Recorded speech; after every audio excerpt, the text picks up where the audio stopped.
नमस्कार, मैं आपका आज का डिजिटल साथी शैलेश और आज के इस वीडियो में हम बात करने वाले हैं MS एक्सेल यानी माइक्रोसॉफ्ट एक्सेल के बेसिक स्क्रीन के बारे में। बेसिक स्क्रीन यानी जैसे ही आप एक्सेल ओपन करते हैं जो कि कैलकुलेशन के लिए काम आती है, तो उस स्क्रीन पे किस चीज को क्या बोलते हैं। जैसे जहाँ पे home, insert, draw, page layout, formula ये लिखा हुआ है उसे क्या कहते हैं, या जहाँ पे आपके फाइल का नाम दिखाई दे रहा है उसे क्या कहते हैं, जहाँ पे आपको दिखाई दे रहा है कि कितना जूम कर सकते हैं वो उसे क्या कहते हैं। तो ऐसी अलग अलग चीजों के बारे में जानेंगे। तो चलिए शुरू करते हैं। ये जहां पे आपके फाइल का नाम दिखाई दे रहा है, जैसे यहाँ पे ये ग्रीन कलर का पट्टा जो दिखाई दे रहा है उसे कहते हैं टाइटल बार। मैंने यहाँ पे लिखा हुआ है टाइटल बार। इस टाइटल बार का अर्थ है जहां पे आपके फाइल का टाइटल दिखाई दे यानी कि नाम दिखाई दे। तो वर्ड, एक्सेल, पावर पॉइंट या नोटपैड जैसे एप्लीकेशन जब आप यूज करते हैं तो जब आप फाइल का कुछ नाम देते हैं तो वो आपके टाइटल बार में दिखाई देता है कि उस फाइल का नाम क्या है और वो कौन से टाइप का फाइल है।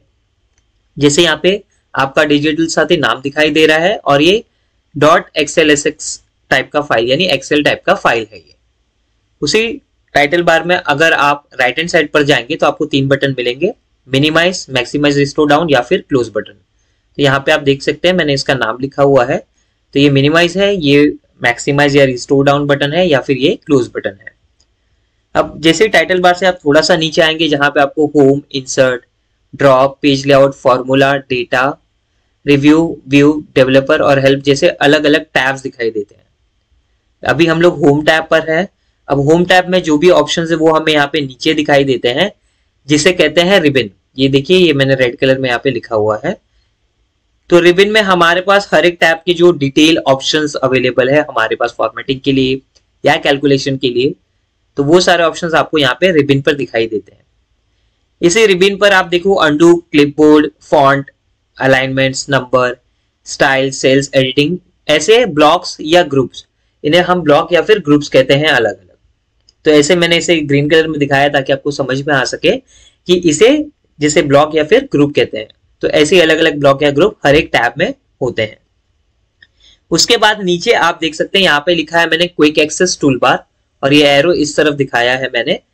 क्विक एक्सेस टूल बार में अभी मेरे पास मैंने 3 ऑप्शन ऐड करके quick access tool bar basically आप जो भी ऑप्शंस को बार बार यूज करते हैं तो उन ऑप्शंस को आप आपके सामने स्क्रीन पर ही सेव करके रख सकते हैं। एक तरह से उनका शॉर्टकट आप तैयार करके रख सकते हैं कि जब भी आपको उस ऑप्शन की जरूरत पड़े तो आपको किसी पर्टिकुलर टैब में जाके करने की जरूरत ना पड़े, आप सीधे क्विक एक्सेस टूल बार पर ऐड किए गए ऑप्शन से उनका उपयोग कर सकते हैं। इसीलिए इसका नाम है क्विक एक्सेस टूल बार। अब उसके थोड़ा सा और नीचे आएंगे। अब ये क्विक एक्सेस टूल बार यहाँ पर है। कुछ लोगों के क्विक एक्सेस टूल बार आपको टाइटल बार में भी दिखाई देंगे। अगर मैं यहाँ पे ड्रॉप डाउन पर क्लिक करके इसको ऊपर लेके जाऊं तो मेरे पास भी ऑप्शन आ सकता है कि मैं रिबन के ऊपर लेके जाना चाहूं तो क्विक एक्सेस टूल बार को वहां पर भी लेके जा सकता हूं। इसके बाद अगला जो बॉक्स है यहाँ पे, इस बॉक्स को कहते हैं नेम बॉक्स। जैसा कि आप इसमें देख सकते हैं कि इस नेम बॉक्स में अभी A1 लिखा हुआ है क्योंकि मेरा ये जो सेल है, देखिए यहाँ पे लिखा हुआ है मैंने सेल, जो मेरा एक्टिव सेल है जिस पर मैंने क्लिक करके रखा था उसका नाम है A1 यानी कि वो सेल का नाम दिखा रहा है। तो यहाँ पे भी आप देख सकते हो नेम बॉक्स से आपको पता चल जाएगा कि ये कौन सा सेल है अभी जिसमें हम लोग शायद टाइप करने वाले हैं या हमने जहां पर क्लिक करके रखा है, तो वो आपको पता चलता है नेम बॉक्स से। उसी के बाजू में आप देखोगे ये बड़ा सा पट्टी जो दिखाई दे रहा है खाली स्पेस, इसे कहते हैं फॉर्मूला बार।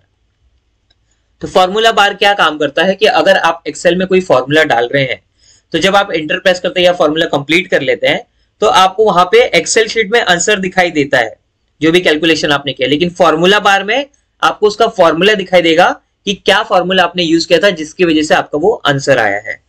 तो अगर कोई फॉर्मूला डाला है तो वो फॉर्मूला बार में उसका फॉर्मूला दिखाई देगा। अगर आपने डायरेक्ट कोई नंबर टाइप किया है या कुछ अल्फाबेट्स टाइप किए हैं बिना किसी फॉर्मूले के तो फॉर्मूला बार में वही जो आपने सेल में लिखा हुआ है वही आपको वहां पे दिखने लगेगा।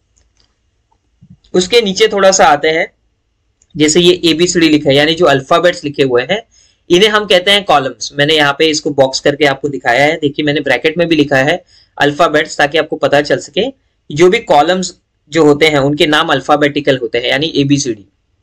इसी तरह से आप यहाँ पे देख सकते हैं रो होते हैं, क्योंकि जैसे मैंने स्टार्ट में कहा कि कैलकुलेशन के काम आती है एक्सेल शीट, तो हम लोग आप देख जो भी काम करते हैं इसमें, तो उसमें हमें कॉलम, रो और सेल, ये 3 वर्ड्स बहुत बार सुनाई देंगे। तो ये देखिए, ये नंबर्स में जो दिखाई दे रहे हैं, यहाँ पर रोज हैं, रोज के नंबर्स होते हैं, और यहाँ पे जो कॉलम है उसमें अल्फाबेट्स होते हैं। तो ABCD कहा तो आपको पता चल जाएगा कॉलम, और 1 2 3 4 कहा तो आपको पता चल जाएगा कि रो नंबर्स की बात हो रही है। यहाँ पे सेल के बारे में मैं आपको बता चुका हूं। थोड़ा सा और नीचे आते हैं और यहाँ पे हम देखेंगे कि यहाँ पे शीट 1 लिखा हुआ है, तो ये शीट्स की जगह है। यहाँ पे एक प्लस का आइकन भी है जिसपे आप क्लिक करते ही और शीट को ऐड कर सकते हैं। ऐसे बहुत सारी शीट को ऐड किया जा सकता है यहाँ से। इसी तरह राइट साइड में अगर आएंगे हम लोग, तो यहाँ पे हमें स्क्रोल बार मिलता है। एक है आपका वर्टिकल स्क्रोल बार और एक है आपका हॉरिजॉन्टल स्क्रोल बार।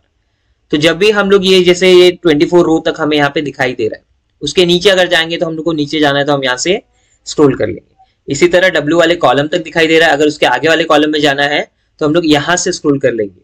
तो हॉरिजॉन्टल और वर्टिकल ऐसे 2 स्क्रॉल बार एक्सेल में होते हैं। इसके बाद अगर आप थोड़ा सा और नीचे आएंगे तो आपको लेफ्ट हैंड साइड पे स्टेटस बार दिखाई देता है। ये पूरा स्टेटस बार है यहाँ से यहाँ तक। तो स्टेटस बार में अगर आपने कुछ फॉर्मूले यूज किए हैं और सम उनका देखना है या उनका एवरेज देखना है, तो ये सारी चीजें आपको स्टेटस बार पे ऑटोमेटिकली दिख जाती है। और साथ ही साथ अगर आपने जैसे कुछ इमेज वगैरह डाले होंगे तो यहाँ पे एक्सेसिबिलिटी का भी ऑप्शन आपको दिखाई देता है कि अगर आपके इस एक्सेल को कोई ऐसा पर्सन देख रहा है जिसका विजन थोड़ा अच्छा नहीं है, मतलब वो देख नहीं पाता है ठीक से, तो उनके लिए कुछ ऑप्शंस अवेलेबल होते हैं एक्सेसिबिलिटी वाले। तो अगर आप यहाँ पे इमेज डालेंगे तो यहाँ पे इन्वेस्टिगेशन का स्टेटस दिखाता है।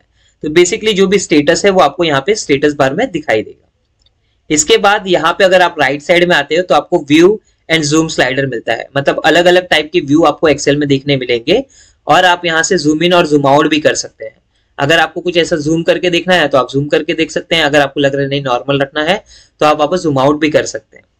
तो ये है आपका एक्सेल का बेसिक स्क्रीन, जिसमें title bar, tabs, ribbon, quick access tool bar, formula bar, name box, blocks और ग्रुप्स, मिनिमाइज, मैक्सिमाइज या close button, columns, rows, sheet, cell, status bar, view and zoom bar, zoom slider और scroll bar, ऐसे अलग अलग screen के part हैं। मुझे उम्मीद है कि इस वीडियो को देखने के बाद आपको पता चल गया होगा कि माइक्रोसॉफ्ट एक्सेल की जो बेसिक स्क्रीन होती है, जब भी हम पहली बार ओपन करते हैं तो उसके किस पार्ट को क्या कहते हैं। मुझे उम्मीद है कि आप इस वीडियो को और भी लोगों के साथ शेयर करेंगे। अगर आपको ये वीडियो अच्छा लगा होगा तो इसे लाइक और कमेंट जरूर कीजिएगा हमारे चैनल पर। Thank you.